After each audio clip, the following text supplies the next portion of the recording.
Scoggins, man, he does try. He does. He's trustworthy. He makes it pretty far too. Yeah, you think like he's the first or second character to die in most films. Yeah, probably, especially if he's being played by Michael Rappaport. But the Scog made it pretty far. Scoggins, man, Tom Scoggins. I don't think there's ever been a character name that hasn't met the actor more.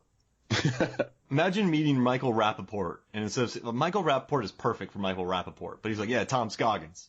I'm like, what? Yeah, I think if he introduced himself as Michael Rappaport, I'd like, no, you're more of a Scoggins.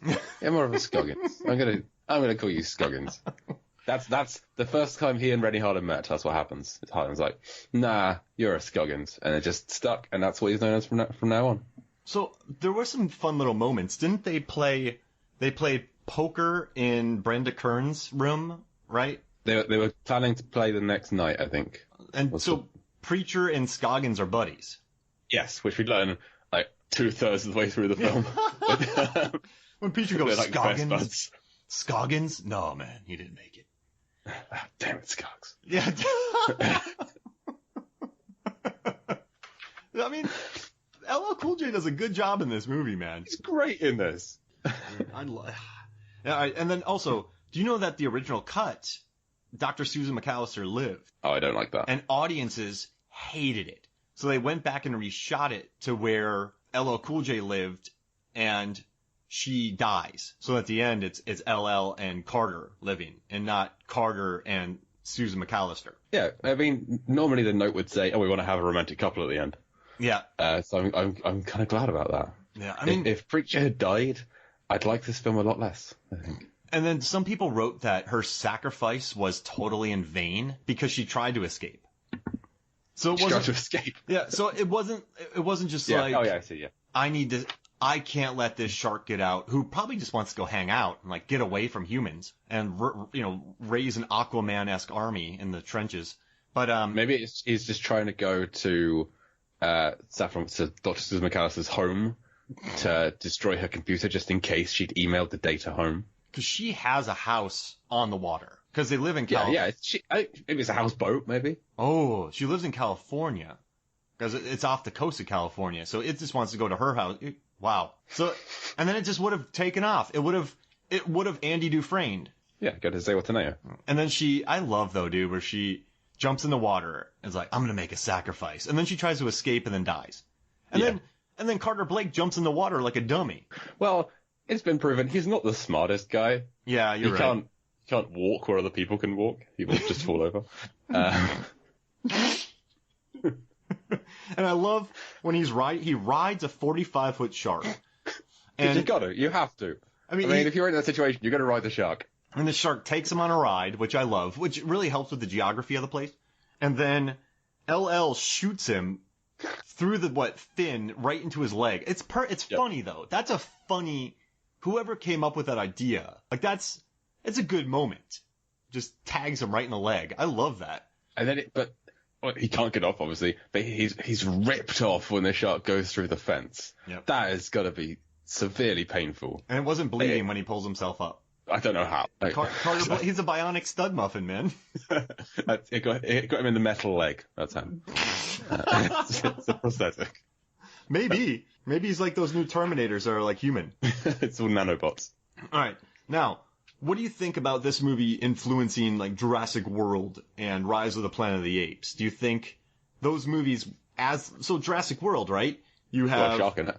Well, they the shark's eating other sharks, right? Remember they're feeding. It's got the mosasaur eating the great white. Yeah, and then it has the surprise death there, but it also has them lying about the genetics of them. Oh yeah, well we didn't tell you that they're part lizard and they can go, blend into their surroundings. They're part human. Yeah, and so they lie about that, right? There's a Carter Blake in there who's Chris Pratt. He has a will they won't they with. Like the lady there, he's kind of brash. She doesn't know if she likes him or not. Bryce Dallas Howard. Yeah. You have the really rich owner guy who gets killed, right? The guy's in a helicopter, he gets killed. Russell Franklin gets killed. I think Irfan Khan. Yeah. Yeah. There's something there, and then I'm not looking this up. This is memory. That was a good one. And then Rise of the Planet of the Apes. John Lithgow's character has Alzheimer's, and they make these creatures smarter, and they escape. And they do. They rise to the Planet of the Apes. Yeah. Yeah, I can see the link more with the Alzheimer's link of Planet of the Apes. I don't know what the original backstory is to the the 60s Planet of the Apes. It's been a long time since I've seen that. If that's mentioned at all. But yeah, that's could be coincidence, but I think there's valid points there. With Jurassic World, I know a lot of it comes from Jurassic Park, but Deep Blue Sea, I mean, it has to have impacted everyone. Every filmmaker who's seen it, has to be thinking about it. So. I also said that influenced E2 Mama, Tambien, Crash, Anchorman, and Children of Men. Anchorman 2 has a shark in it, so. Oh. Yeah, you're right. See? What's going on? Out of those 4 films, that's where I jumped to. Hey, you saved me on that one, because that's a stretch. But and then Rennie Harlin, had you watched many of his movies prior to watching Deep Blue Sea? Did you like Long Kiss Goodnight or Die Hard 2 or Cliffhanger? Any of that? I love Die Hard 2. I love William Sadler's naked yoga in Die Hard 2. Long Kiss Goodnight I like. Cliffhanger I like. I haven't seen. It's been a while since I've seen Elm Street 4, but I have seen it. But I think that's it that I've seen from his. He's got a lot of lesser films that I haven't heard all that much about. Driven, Mindhunters, 12 Rounds. Yeah, The Covenant. I've watched all of his stuff. I watched that really bad Devil's Pass, maybe, I think he did. He did a found footage film. Okay. Skip Trace with Johnny Knoxville, I watched. Yeah, these are all films I haven't seen and have no intention of seeing. What I like about Rennie Harlin, though, is that, so his 2 films before Deep Blue Sea were The Long Kiss Goodnight and Cutthroat Island. And what a lot of movies... Notorious box office flop, Cutthroat Island. Huge flop. But at least he put, Gina Davis, he was married to her, but at least he put a female lead in a $100 million movie in 96. Like, no one was really doing that at the time. So even though the movie flopped, right, at least he was putting Gina Davis in the lead. And then The Long Kiss Goodnight, you have so many spy movies with just dudes. Then you have all these kind of things. I think her character in 95 for The Long Kiss Goodnight? Was 96. 96. Oh, and then Cutthroat Island was 97? 95. Oh, 95. Oh, okay, got it. I missed up my times. So 96, people weren't... There were definitely femme fatales and stuff like that, but she was this R-rated, just badass, murdering people. And I like that Harlan took the Cutthroat Island movie and put Gina Davis in the lead. He took a traditional spy movie with the 90s Shane Black dialogue and put her in the lead. I mean, Shane Black probably wrote it, but, Rennie at least got part of that project. Die Hard 2, I loved how he put Bruce Willis on a plane. He took him out of a building and put him in an airport, a sprawling airport. I liked how Cliffhanger, they went out to, the Italian mountains and had Sylvester Stallone hanging from mountains and John Lithgow punching him in the ribs. So I think he takes, when he was at his heyday, he was able to take action movies, stock action movies, and make them somewhat interesting with a little bit of a spin. Does that make sense?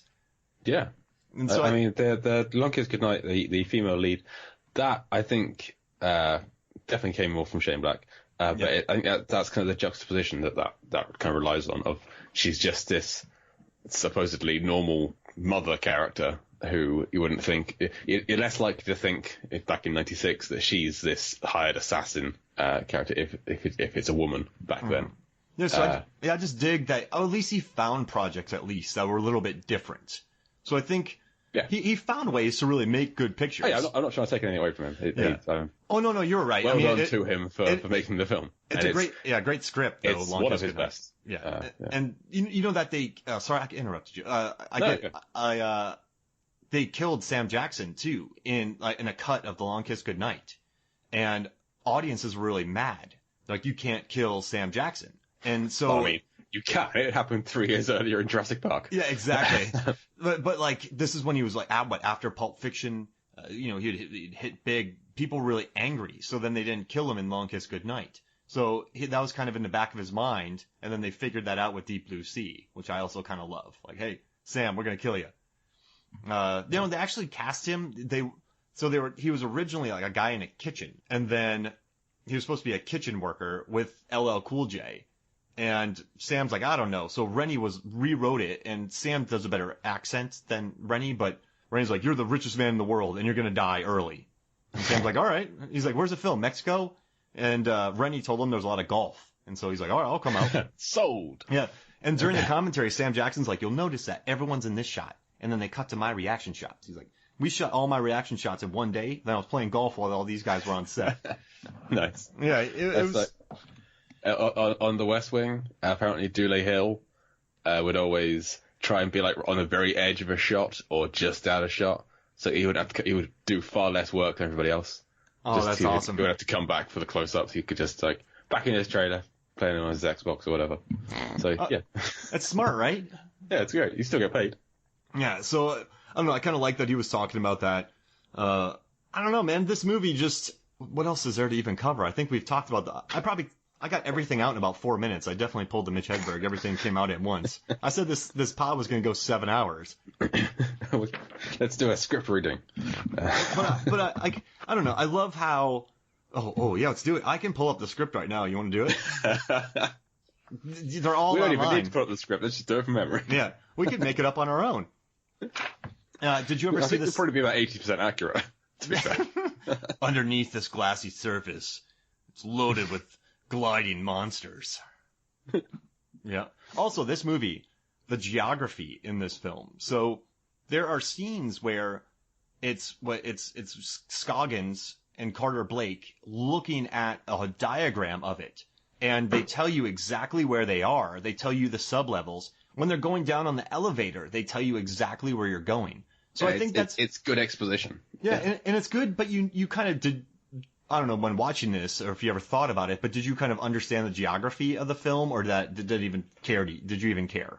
Well, I understood that there were different levels, so that what was happening to Preacher wasn't happening to the others. I think the first few times I watched it, I didn't pay attention to who was on what level above whom. I mean, looking back through the plot, you know that Preacher is near the top because he's above them when they're in the shaft. But I just. Yeah, the elevator ride between Russell Franklin and Janice Higgins, where she's explaining the whole thing. That's your basic outsider coming in. Outsider is the audience perspective. This again is great why Samuel L. Jackson gets killed, because we're Samuel L. Jackson with a newcomer coming in who's introduced to all of this. And we just died. It's an hour in. What do we do now? I love that exposition. I wrote an article a few years back called when Saving the Day goes wrong, and I was talking about Sam Jackson. So there's, in Big Trouble in Little China, Kurt Russell shoots up in the ceiling and knocks himself out. Then you have Bruce Campbell trying to say Klaatu Barada Nikto in Army of Darkness. Necktie. And he can't even get it right. And then this one, Sam Jackson gets so into his monologue that he forgets that he's standing right next to open water. The open water he's talking about sealing off. Yeah. He's talking about how it's right there, and then it kills him. But that makes sense, right? Some people just get, that was his hero moment, so he probably stopped thinking about it. Yeah. So I get to make a speech. Everyone, settle down and listen. This is I'm dead. And everyone's just really into it, too. I love it. But, I mean, I could see somebody doing that, though. Just monologuing in front of danger. Because, I feel like he'd been wanting to tell that story. He said that that's the first time he's told it, so that's been pent up inside of him. Like the surviving the avalanche, 7 people survived the avalanche, but only 5 made it out. This has been heavy on his shoulders for years now, and he gets to tell. So it's understandable that he's kind of maybe forgetting his situation a little bit, and he just finally how many years would it be till he gets to tell this shark-based story that he's in now?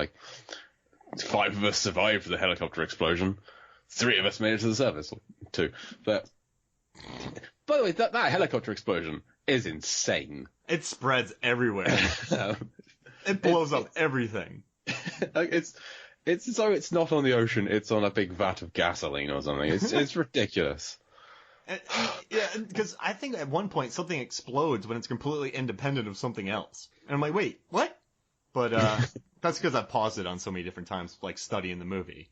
But yeah, the shark takes it to the control tower, right? So it knows. Mm-hmm. It knows. Jeez Louise, I love it. It can tell where the radio signal is being sent from, and it aims for it. It could sense it. I mean, they have great hearing, right? Yeah. The shark at the start, when